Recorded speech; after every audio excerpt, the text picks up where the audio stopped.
जय गुरुदेव, जय हो बाबा नीप करोली महाराज की जय। साथियों नमस्कार, स्वागत है आप सभी का आपके अपने YouTube चैनल पर, जहां पर आपके समक्ष हमारा प्रयास रहता है कि बाबा जी के चमत्कारिक प्रसंग प्रस्तुत किए जाएं।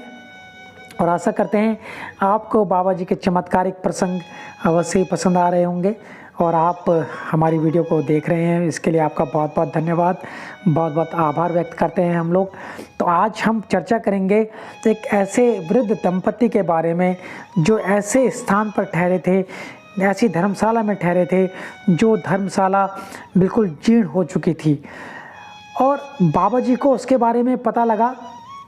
बाबा जी ने पता लगने के बाद में कैसे प्रयास किया उनको वहाँ से निकालने का, किस तरह से उनको निकाल कर लेके आए, इसके बारे में पूरा वृतांत हम लोग आपके समक्ष रखेंगे।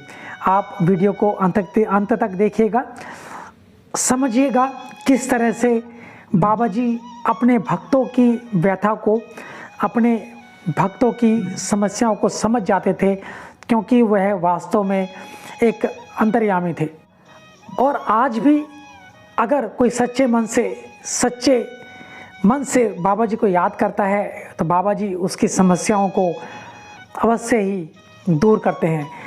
और अगर आप चाहते हैं वास्तव में कि आपकी भी कोई समस्या है और वो दूर नहीं हो रही है, तो बाबा जी का नाम लीजिए। जैसे कि बाबा जी कहते हैं, राम नाम का स्मरण कीजिए, श्री राम जय जय राम, श्री राम जय जय राम। हनुमान जी की पूजा कीजिए। और बढ़ते हैं आज के इस प्रसंग की ओर, जो कि बहुत ही रोचक प्रसंग है। तो बने रहिएगा, लास्ट तक देखिएगा। चलते हैं आगे। एक दिन की बात है, बाबा जी मैदान से दूर पहाड़ी पर जो बसा हुआ एक शहर है भीमताल, वहाँ के लिए गाड़ी से चलने की इच्छा करने लगे।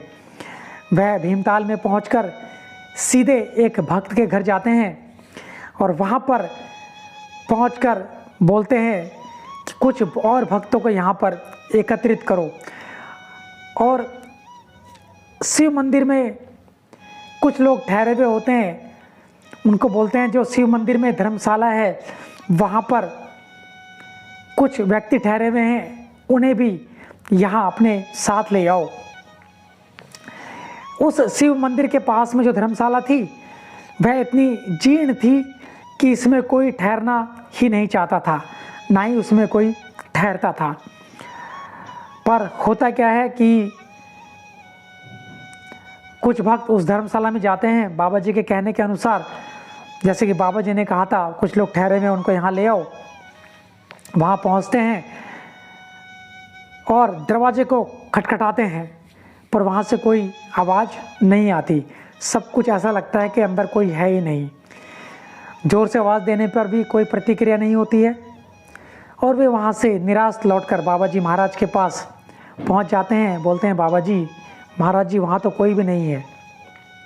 महाराज जी ने फिर एक दूसरे भक्त को बोला, आप उनके पास वहाँ जाइए और वहाँ से उन लोगों को हिदायत दीजिए कि बाबा जी ने भेजा है और यहाँ लेकर आइए, और उन्हें यहाँ लेकर ही आना है आपने। अब जब बाबा जी ने ऐसा कहा तो भक्त वहाँ पर पहुँचते हैं, धर्मशाला के दरवाजे को खटखटाने लगते हैं।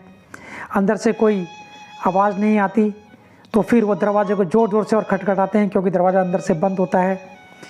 तो इस दौरान क्या होता है, एक दरवाजे की जो उस कमरे की खिड़की है, वहाँ से एक वृद्ध व्यक्ति उठकर आते हैं और खिड़की को खोलते हैं।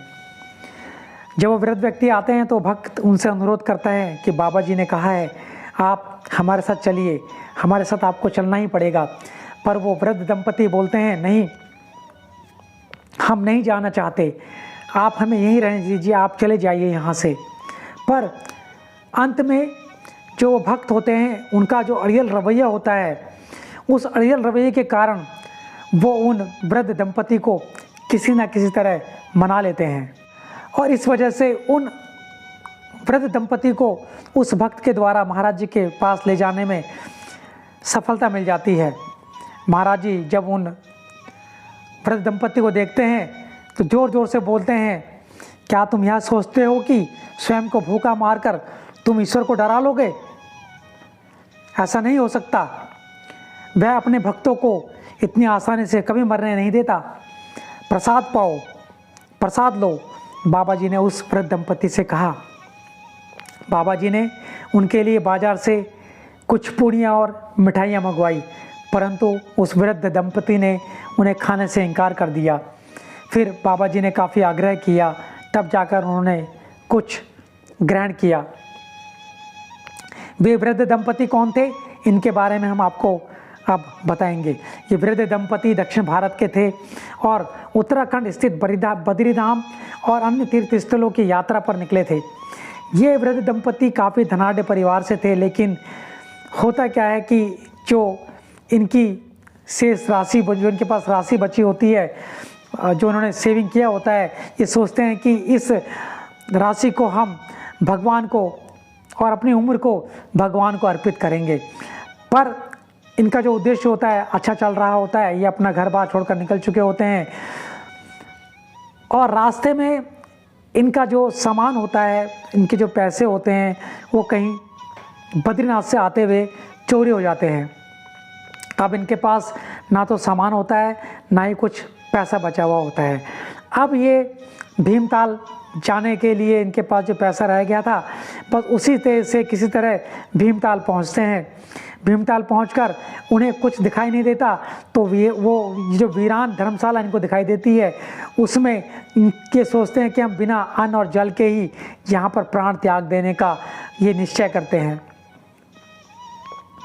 उन्हें लगा कि ईश्वर शायद यही चाहता है, लेकिन महाराज जी की जो दिव्य दृष्टि होती है, वो भला अपने भक्तों को कैसे नहीं पहचानेगी। और वो दिव्य दृष्टि चाहे भक्तों के लिए हो या कोई मुसीबत में फंसा व्यक्ति हो, उसको भी पहचान लेती थी। तो ये ऐसे ईश्वर के भक्त थे जो कि बद्रीनाथ और सभी तीर्थ स्थल की यात्रा करना चाह रहे थे। तो बाबा जी ने इन्हें पहचान लिया। फिर बाबा जी ने इन्हें समझाया, तुम अपने घर चले जाइए, वापस अपने घर चले जाओ। ये कहते हैं नहीं, हमें कुछ नहीं चाहिए। बाबा कहते हैं तुम अपने घर चले जाओ, ईश्वर ने तुम्हारी सहायता के लिए ही मुझे भेजा है।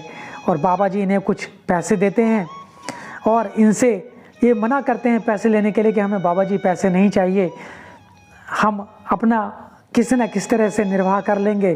पर बाबा जी कहते हैं नहीं, आप पैसे लीजिए और ज़्यादा ही अगर आपको लौटाने हैं तो आप घर पहुंचकर मेरे पैसे लौटा दीजिएगा, डाक द्वारा भेज दीजिएगा। तो इस तरह से महाराज जी इस वृद्ध दंपति को पैसे देते हैं और उन्हें वहाँ से विदा कर देते हैं। इस तरह से हमारे बाबा जी